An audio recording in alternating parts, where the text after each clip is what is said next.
जय हिंद साथियों, मैं अंकित कुमार यादव आप सभी का स्वागत करता हूं सृष्टि ज्ञान केंद्र में, जहां हम पढ़ रहे हैं कक्षा 11वीं की पॉलिटिकल साइंस और जिसमें चल रहा है अध्याय 3 जिसका नाम है समानता।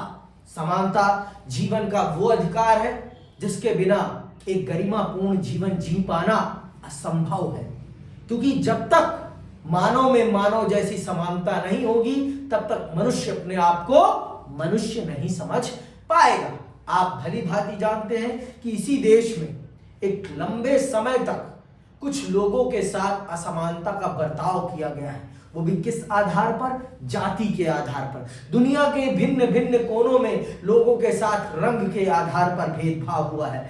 आज भी आप ये देख पा रहे हैं कि भारत में भिन्न भिन्न माध्यमों से लोगों के साथ भेदभाव हो रहा है।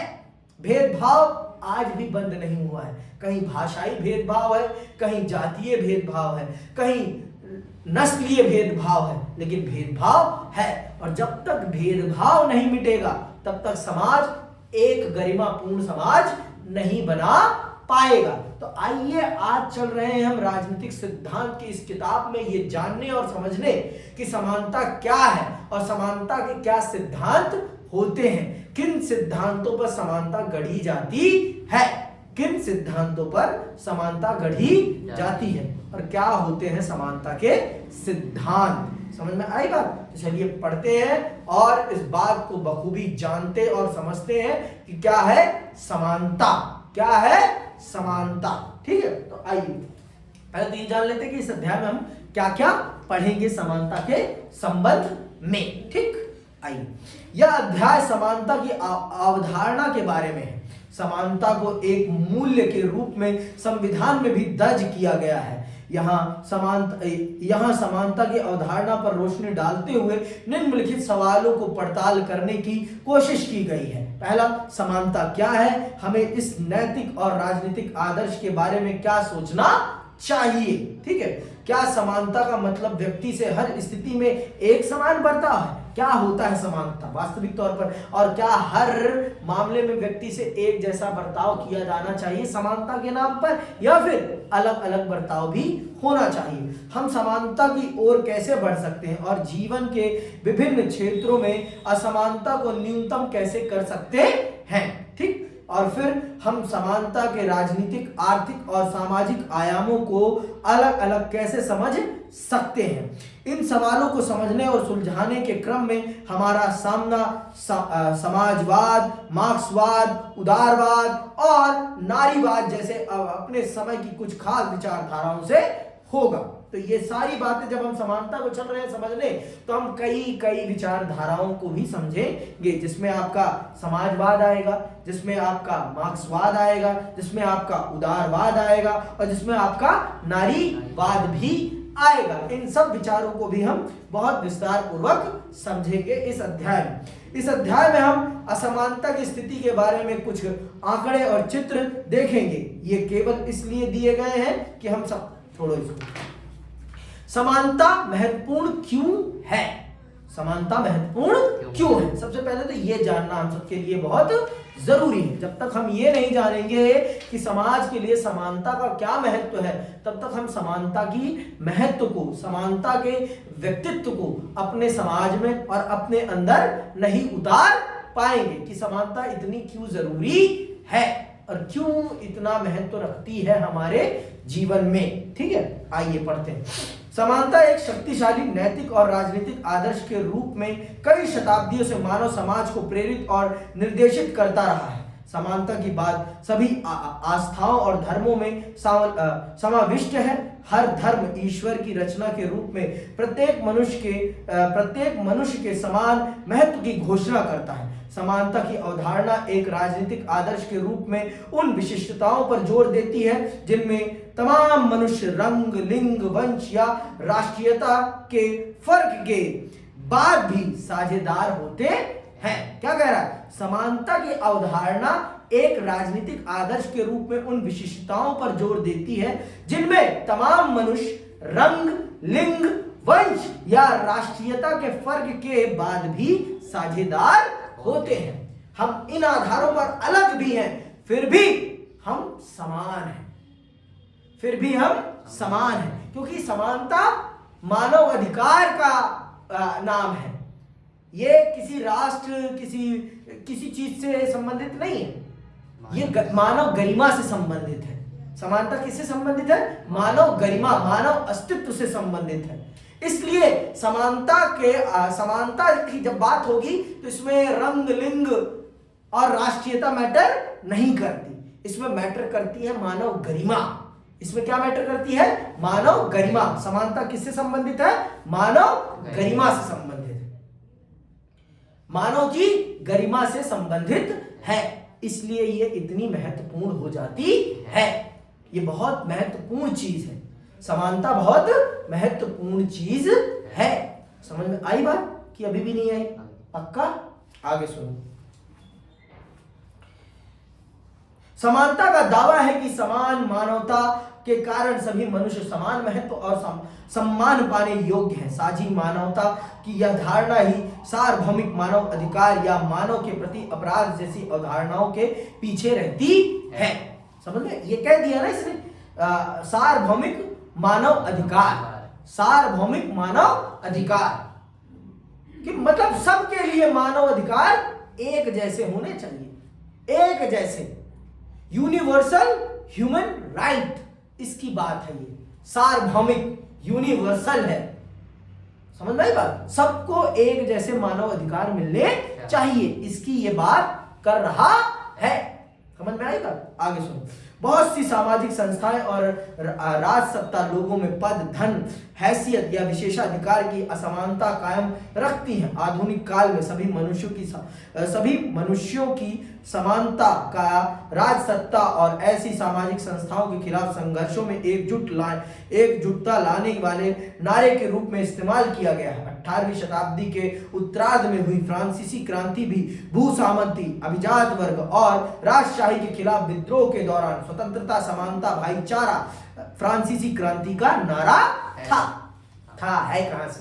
ठीक है, तो ये आप जानिए कि समानता के आधार, जब समानता की बात होती है ना, तो यहां कोई पद प्रतिष्ठा मैटर नहीं करती, यहां मानवता मैटर करती है कि हम मनुष्य हैं, तो हम चाहे वो राजा हो चाहे वो रंक हो, एक बराबर होंगे, एक बराबर होंगे।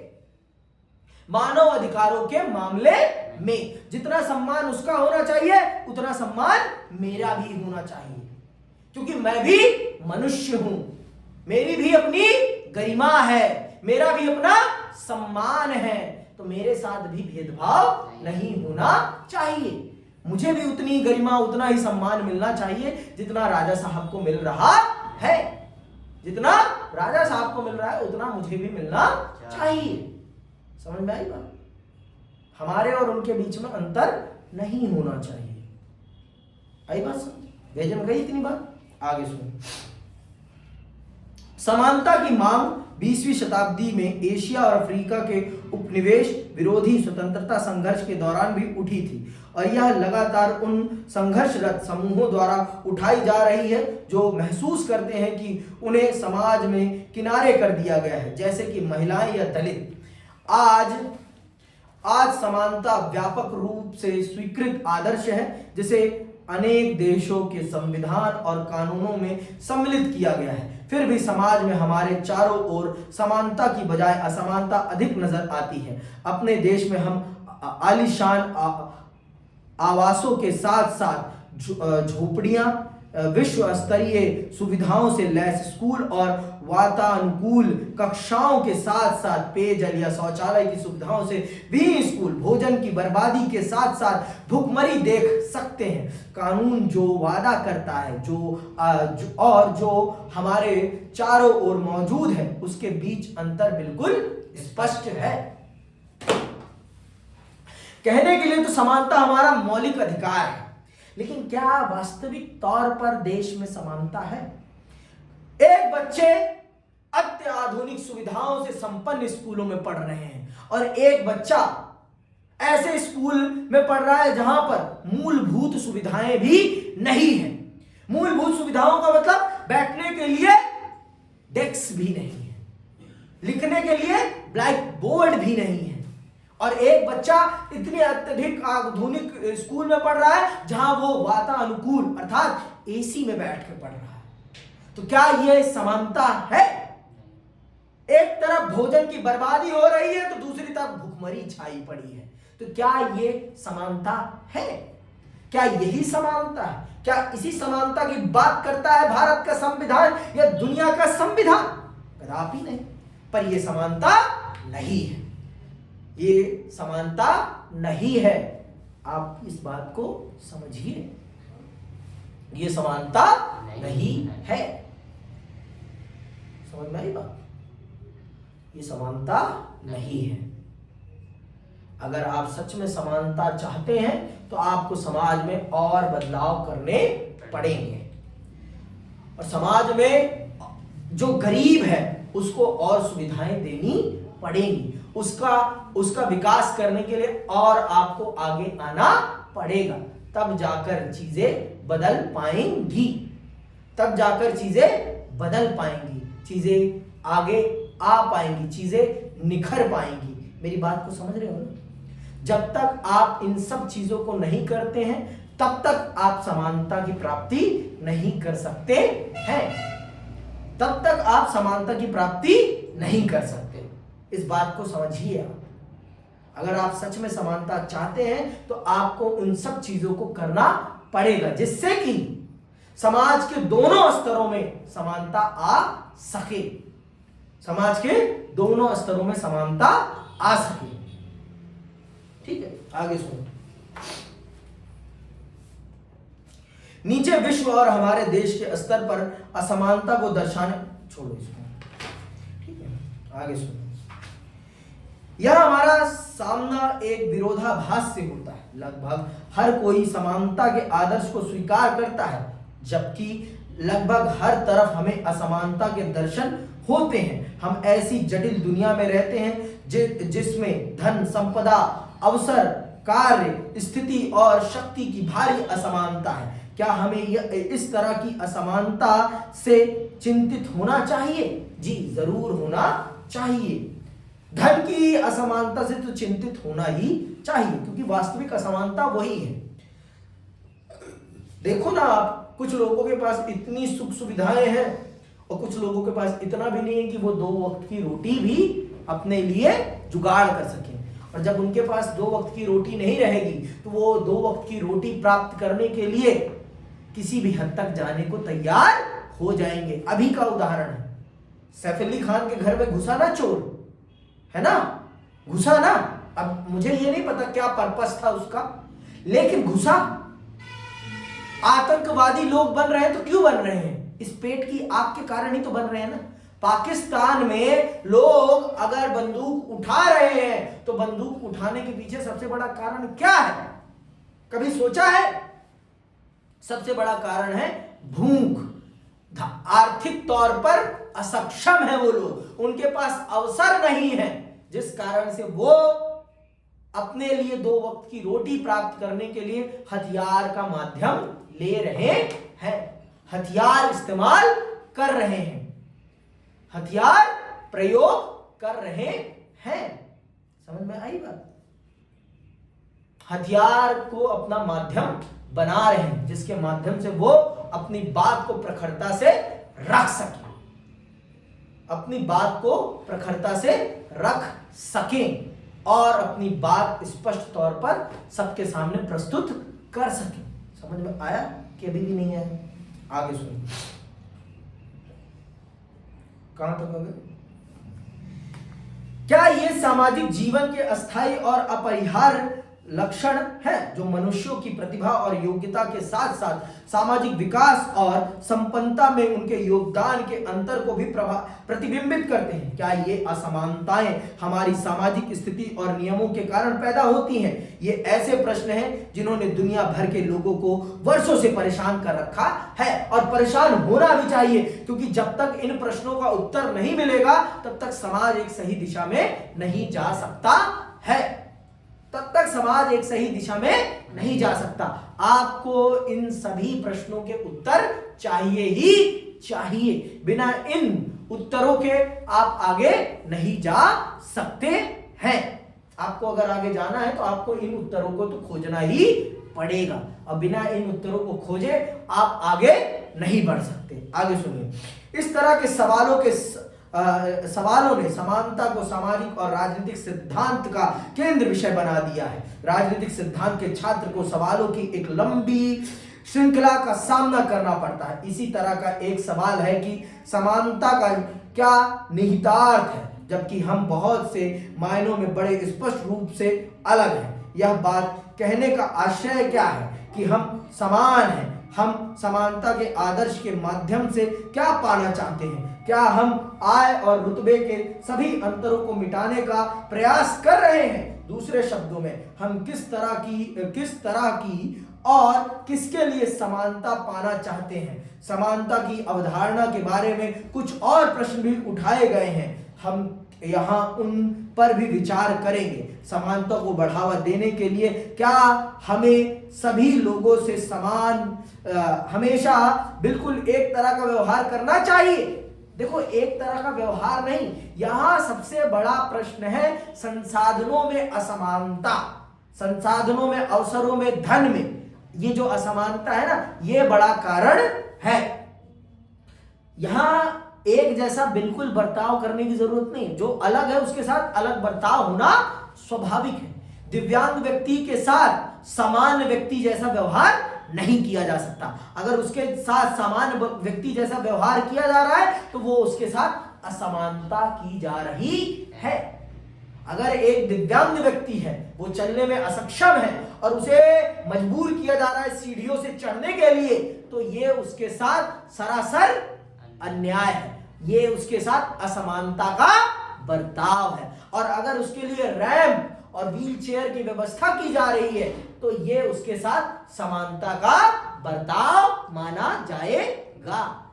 उसे ये आप कदापि नहीं कह सकते कि उसे विशेष सुविधा दी जा रही है, नहीं, कदापि नहीं। ये उसके साथ समानता का बर्ताव करने के लिए जरूरी है। अगर आप उसके साथ ऐसा व्यवहार नहीं कर रहे तो इसका मतलब आप उसके साथ असमानता कर रहे हैं। समझ में आया कि अभी भी नहीं आया? समानता क्या है ये भी जान लीजिए। समानता क्या है, क्या है इसका मतलब और क्यों जरूरी है? जरूरी तो हमने समझ लिया, और क्या है, ठीक है। ये देखो, ये चित्र देखो। श्वेत लोगों की बैठने की जगह पिछवाड़े में, प्रवेश नहीं, कुत्ते, निग्रो, मैक्सिको वासी, पानी का, पीने का पानी, श्वेत अश्वेत, विश्राम गृह केवल श्वेत लोगों के लिए, ठीक है। यहां पर नस्ल भेद दिखाया गया है। यहां पर रंग के आधार पे होने वाले भेदभाव को स्पष्ट तौर पर दिखाया जा रहा है। समझ में आई बात? आगे सुनो। ये चित्र मनुष्य के बीच नस्ल और रंग के आधार पर भेदभाव की ओर संकेत करते हैं। ये हम में से अधिकांश को अस्वीकार है। वास्तव में इस तरह के भेदभाव समानता के हमारे आत्मबोध का उल्लंघन करता है। समानता का हमारा आत्मबोध कहता है कि साझी मानवता के कारण सभी मनुष्य बराबर सम्मान और परवाह के हकदार हैं। हालांकि लोगों से बराबर सम्मान का व्यवहार करने का मतलब जरूरी नहीं कि हमेशा एक जैसा व्यवहार करना भी हो।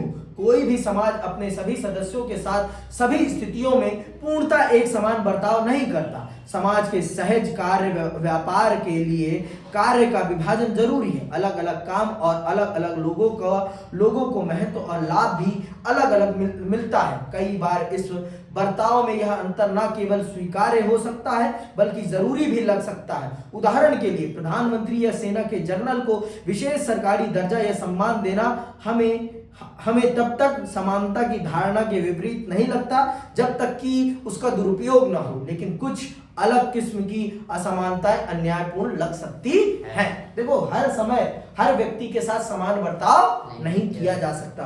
अब शादी में दूल्हा जो है, दूल्हे के साथ भाई विशेष बर्ताव होगा ही होगा कि नहीं होगा? भाई उसकी शादी है तो उसके साथ तो विशेष बर्ताव होना स्वाभाविक है ना। और उसी प्रकार देश के प्रधानमंत्री को सुरक्षा, अतिरिक्त सम्मान, अतिरिक्त प्रोटोकॉल मिलेगा तो हम उसका कदापि विरोध नहीं करेंगे। लेकिन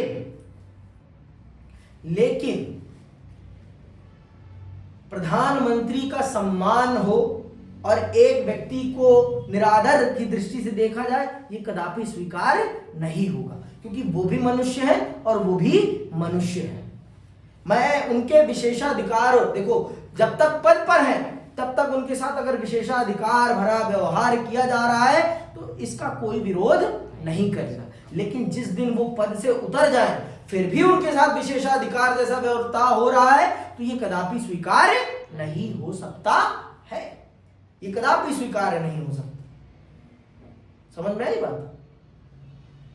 ये कदापि स्वीकार नहीं किया जा सकता, क्योंकि अब आप पद पर नहीं हैं, अब आप भी एक समान नागरिक हैं, और समान नागरिक होने के नाते आप भी उतने ही अधिकारों के हकदार हैं जितना कि इस देश का एक समान नागरिक है। समझ में आई बात? तब जरूर लोगों को लग सकता है कि ये समानता के अधिकार के स्पष्ट तौर पर विरोध में है, तब लोगों को इस बात का आभास हो सकता है कि ये समानता के अधिकार के सिद्धांत के विरुद्ध है और ऐसा नहीं होना चाहिए, ऐसा कदापि नहीं होना चाहिए। समझ में आई बात कि अभी भी नहीं आई? भाई साहब को समझ में आ गई? पक्का? चलो आगे सुनो। अब सवाल यह उठता है कि कौन सी विशिष्टताएं और विभेद स्वीकार किए जाने लायक हैं और कौन से नहीं, किन आधारों पर भेदभाव किया जा सकता है, यह सवाल उठता है। तो किन आधारों पर भेदभाव स्वीकार करेंगे आप? शिक्षा के आधार पर। अगर कोई ज्यादा पढ़ा लिखा है भाई तो उसको विशेष बर्ताव मिलना स्वाभाविक है भाई, उसके पास ज्ञान है तो ज्ञान की इज्जत होनी ही चाहिए, और कोई अगर सेना का अधिकारी है तो उसकी भी इज्जत होनी चाहिए। अभी सुनना, कई बार लोगों से अलग तरह का बर्ताव इसलिए किया जाता है कि उनका जन्म किसी खास, अंडरलाइन करना इन बातों, किसी खास धर्म, नस्ल, जाति या लिंग में हुआ है। हम असमानता के इन आधारों को अस्वीकार करते हैं। मतलब अगर इन आधारों पर किसी को विशेष बर्ताव और अधिकार दिए जा रहे हैं तो ये कदापि स्वीकार नहीं किए जा सकते हैं। इन आधारों पर किसी के साथ विशेष बर्ताव कदापि स्वीकार नहीं किया जाएगा। किन आधारों पर? जन्म के आधार पर, धर्म के आधार पर, नस्ल के आधार पर, लिंग के आधार पर। इन आधारों पर अगर किसी को विशेष बर्ताव दिया जा रहा है तो यह कदापि स्वीकार नहीं किया जा सकता है, ये कदापि स्वीकार नहीं किया जाएगा और ना होना ही चाहिए। शिक्षा के आधार पर आप करें, स्वीकार्य है, योग्यता के आधार पर आप करें, स्वीकार्य है, लेकिन जन्म के आधार पर, लिंग के आधार पर, धर्म के आधार पर, जाति के आधार पर और रंग के आधार पर अगर किसी के साथ आप असमानता कर रहे हैं अथवा उसे विशेषाधिकार दे रहे हैं तो यह कदापि स्वीकार नहीं किया जाएगा। ये चीजें समानता के अधिकार के सरासर खिलाफ हैं, ये सरासर खिलाफ। समझ में आई बात? आगे सुनो। लेकिन लोगों की आकांक्षाएं और लक्ष्य अलग अलग हो सकते हैं और हो सकता है कि सभी को समान सफलता ना मिले। अगर वे अपने अंदर छुपी संभावनाओं को विकसित करने में सक्षम है तो ऐसा महसूस नहीं होगा कि समानता खतरे में है। कुछ लोग अच्छे संगीतकार हो सकते हैं जबकि कुछ नहीं, कुछ प्रसिद्ध वैज्ञानिक बन सकते हैं जबकि कुछ और अपने कड़े परिश्रम या चेतना के लिए विख्यात हो सकते हैं। समानता के आदर्श से जुड़े होने का यह मतलब नहीं है कि सभी तरह के अंतरों का उन्मूलन हो जाए। इसका मतलब केवल यह है कि हमसे जो व्यवहार किया जाता है और हमें जो भी अवसर प्राप्त होते हैं वे जन्म या सामाजिक परिस्थितियों से निर्धारित नहीं होने चाहिए। योग्यता के आधार पर अगर आप भेदभाव करेंगे वो स्वीकार्य है, लेकिन जन्म के आधार पर और रंग के आधार पर, लिंग के आधार पर अगर आप भेदभाव करेंगे तो वो कदापि स्वीकार नहीं किया जा सकता है। वो कदापि स्वीकार नहीं किया जाएगा किसी भी स्थिति में और किसी भी परिस्थिति में। किन आधारों पर? जन्म के आधार पर, जाति के आधार पर, लिंग के आधार पर, धर्म के आधार पर, नस्ल के आधार पर अगर आप किसी को विशेषाधिकार देंगे तो यह कदापि स्वीकार नहीं है। लेकिन योग्यता के आधार पर आप देंगे तो वो स्वीकार किया जाएगा। आगे सुनो, क्या है अवसरों की समानता? क्या है अवसरों की समानता और क्यों जरूरी है अवसरों की समानता? क्यों जरूरी है अवसरों की समानता? सुनना बहुत ध्यान से।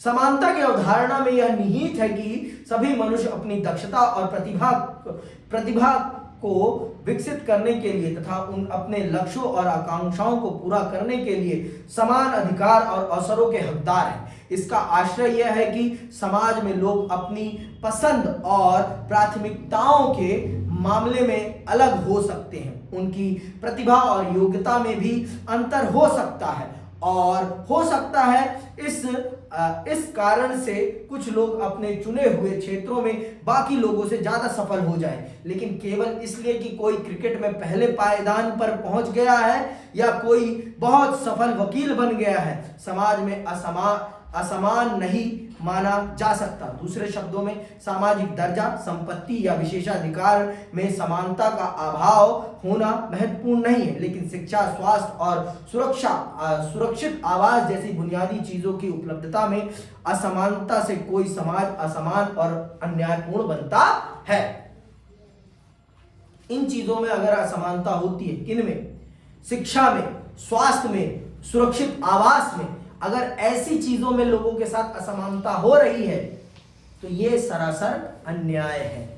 अगर योग्यता के आधार पर व्यक्ति लोगों से आगे निकल रहा है तो वो असमानता नहीं है, ना वो अवसरों की असमानता है। लेकिन अगर आप किसी को शिक्षा ही नहीं दे रहे, स्वास्थ्य ही नहीं दे रहे, तो वो असमानता का कारण बन जाता है, अवसरों की असमानता का कारण बन जाता है। अब भाई स्कूल ही नहीं है गांव में, तो स्कूल गांव का बच्चा कैसे शहर के बच्चे से कंपीट कर पाएगा? बताओ मुझे, कर पाएगा वो? तो उसके लिए अवसर की समानता है कहां से? कदापि नहीं है।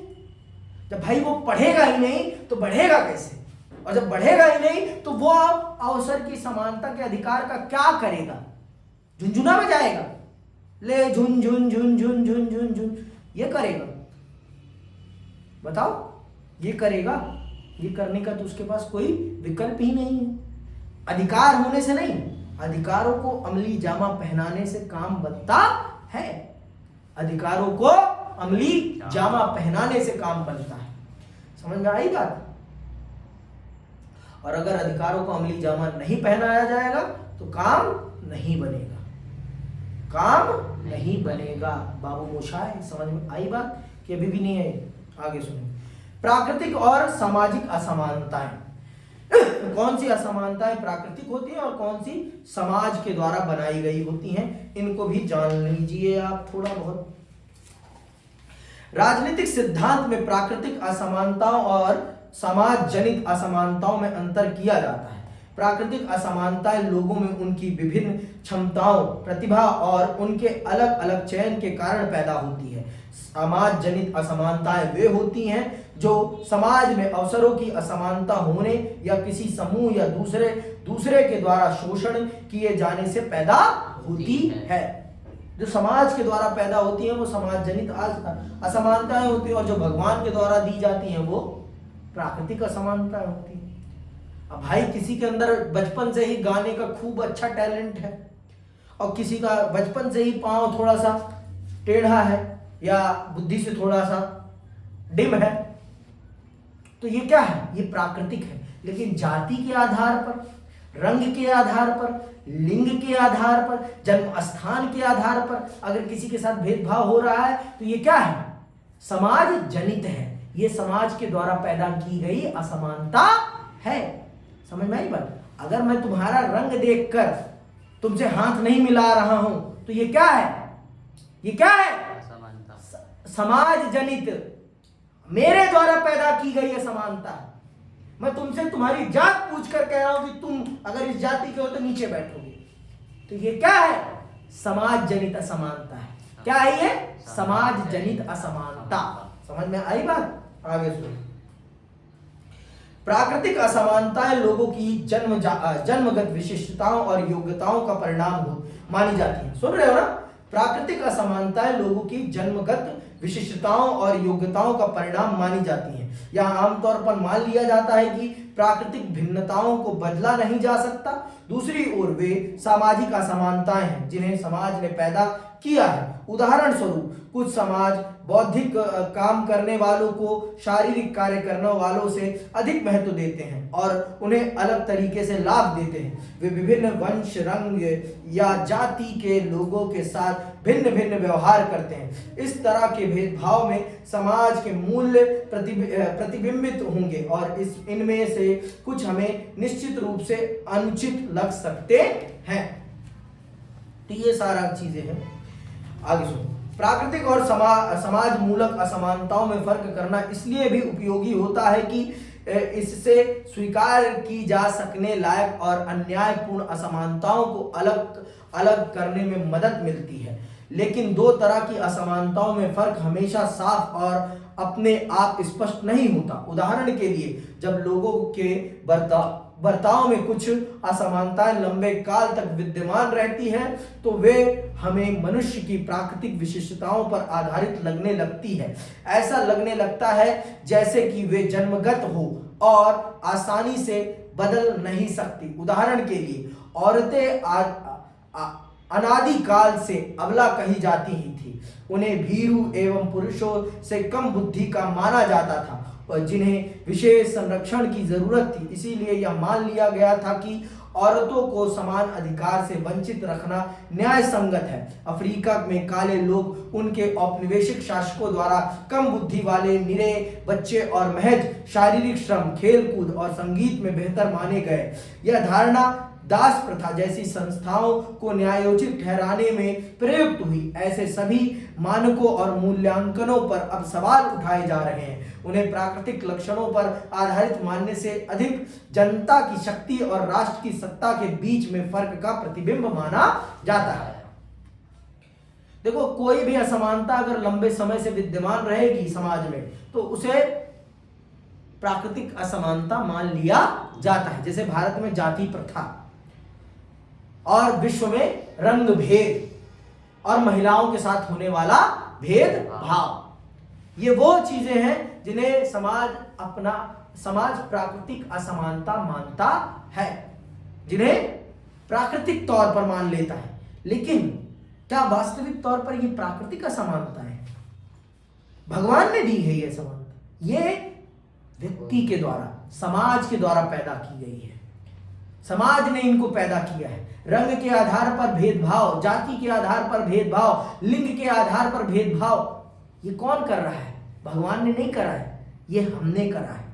ये ईश्वर का नहीं है, ये हमारे द्वारा है। लेकिन हमने एक लंबे समय से ये भेदभाव चला आ रहा है, इसलिए हमने मान लिया है कि ये भगवान के द्वारा किया गया भेदभाव है, जो कि सरासर झूठ है।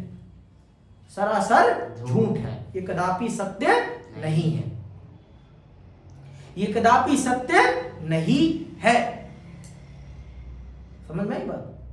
ये सच से कोसों दूर है, सच से कोसों दूर है। समझ में आई बात? आगे सुनो। प्राकृतिक विशेषताओं की धारणा से एक और समस्या उत्पन्न होती है, वह यह कि प्राकृतिक मानी गई कुछ भिन्नताएं अब अपरिवर्तनीय नहीं रही। उदाहरण स्वरूप, चिकित्सा विज्ञान और तकनीकी प्रगति ने विकलांग व्यक्तियों को समाज में प्रभावी ढंग से काम करना संभव बना दिया है। आज कंप्यूटर नेत्रहीन व्यक्ति की मदद कर सकते हैं। पहियादार कुर्सी और कृत्रिम पांव शारीरिक अक्षमता के निराकरण में सहायक हो सकते हैं। यहाँ तक कि कॉस्मेटिक सर्जरी से किसी व्यक्ति की शक्ल सूरत भी बदली जा सकती है। प्रसिद्ध भौतिकविद स्टीफन हॉकिंग शायद ही चल या बोल सकते हो, पर उन्होंने विज्ञान में बड़ा योगदान किया है। आज अगर विकलांग लोगों को उनकी विकलांगता से उबरने के लिए जरूरी मदद और उनके कामों के लिए उचित पारिश्रमिक देने से इस आधार पर इनकार कर दिया जाए कि प्राकृतिक रूप से वे कम सक्षम है, तो यह अधिकतर लोगों को अन्यायपूर्ण लगेगा। और स्वाभाविक है, आज के टाइम पर प्राकृतिक लगने वाली असमानताओं को भी विज्ञान के माध्यम से दूर किया जा सकता है। अगर कोई विकलांग है तो उसके नकली पांव लगाया जा सकता है, उसके कृत्रिम पांव लगाया जा सकता है और उसका जीवन सुधारा जा सकता है। इन सब जटिलताओं के कारण प्राकृतिक और सामाजिक असमानताओं के बीच के फर्क को किसी समाज के कानून और नीतियों का निर्धारण करने में मापदंड के तौर पर प्रयोग करना कठिन होता है। इसी कारण से बहुत से सिद्धांतकार अपने चयन से पैदा हुए असमानता और व्यक्ति के विशेष परिवार या परिस्थितियों में जन्म लेने से पैदा हुई असमानता में फर्क करते हैं। यह दूसरी तरह की असमानता ही समानता के पक्षधर लोगों के सरोकार का स्रोत है। वे चाहते हैं कि परिवेश में जन्मी असमानताओं को न्यूनतम और समाप्त किया जाए, और होना भी चाहिए। समाज में असमानता समाप्त होनी चाहिए और समाज में समानता स्थापित होनी चाहिए। अब अगली क्लास में हम पढ़ेंगे समानता के 3 तरीकों के बारे में विस्तार पूर्वक, कि ये कौन से वो 3 तरीके हैं जो समाज में होने ही चाहिए समानता के लिए। सामाजिक, आर्थिक और राजनीतिक समानता की बात हम विस्तार पूर्वक अगली क्लास में करेंगे। आज के लिए बस इतना ही, मैं विदा लेता हूं। जय हिंद, जय भारत।